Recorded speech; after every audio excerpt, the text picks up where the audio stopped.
Okay, તો ધોરણ 7 ના વિદ્યાર્થીઓએ ગણિતની એક સરસ મજાની પ્રવૃત્તિ જે છે કાગળ અને પૂંઠાનો ઉપયોગ કરી અને 2D અને 3D આકારો કેવી રીતે બને છે તો આપણે જોઈએ કે 1 by 1 વિદ્યાર્થી મિત્રો બોલે છે તો આપણે જોઈએ. સ્મિતભાઈ બોલો. અમે પૂંઠા અને કાગળની મદદથી આ રીતે કટ કરીને 2D અને 3D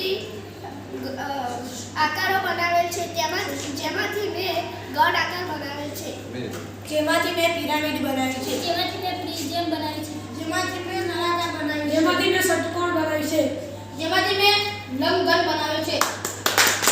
ખૂબ સરસ. દરેક વિદ્યાર્થીઓએ પોતાની સૂઝબૂઝ પ્રમાણે અને સરસ રીતે જો આવી રીતે કાગળ અને પૂંઠામાંથી કટિંગ કરીને બનાવી શકીએ તો આપણે બધા પણ બનાવી શકીએ ને.